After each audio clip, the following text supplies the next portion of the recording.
Tailoring industry కానీ చూసుకుంటే కొన్ని వందల సంవత్సరాల నుంచి 2-3 రకాలుగా మాత్రమే జరుగుతుంది.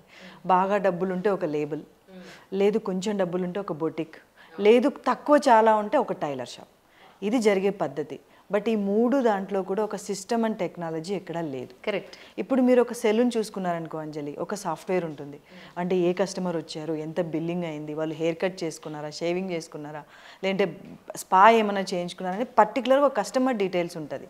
And coming to the tailoring industry, boutique ఇండస్ట్రీలో డేటాని మెయింటైన్ చేయడానికి ఒక బిల్ బుక్ తప్ప వేరే ఆప్షనే లేదంజలి. అవును. అండ్ మనం కూడా స్టార్ట్ చేసినప్పుడు కంపెనీని వీళ్ళు బుల్ బుక్స్లో స్టార్ట్ చేస్తే మేము గూగుల్ షీట్స్లో స్టార్ట్ చేసాం, కొంచెం అప్డేట్ తీసుకొచ్చాం. బట్ అక్కడ మాకు చాలా ఛాలెంజెస్ వచ్చాయి.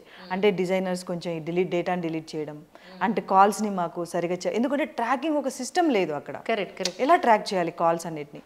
సో అప్పుడు మాకు ఏమర్థమైందంటే ఓకే ఇలా చేయకూడదు, ఒక సిస్టమ్ని తీసుకురావాలని చెప్పేసి ఇప్పుడు ఫుల్ ప్యాక్డ్ ఒక టెక్నాలజీని తీసుకొచ్చాం. అది ఎలా అంటే ప్రతి ఒక్క బొట్టికి సో కాల్స్ని డేటా నుంచి వాళ్ళ ఆర్డర్స్ నుంచి డెలివరీ వరకు ప్రతి ఒక్కటి కస్టమర్కి నోటిఫికేషన్ వెళ్తుంది. సింపుల్గా చెప్పాలంటే మీరు ఒక బ్లౌజ్ ఆర్డర్ ఇస్తే అది కటింగ్లో ఉందా, ఫిట్టింగ్లో ఉందా, డెలివరీలో ఉందా అనేది ఆ సిస్టమ్ చూసుకోవచ్చు. అందుకోసమే మనం ఫ్రాంచైజీని కూడా డెవలప్ చేసామన్నమాట.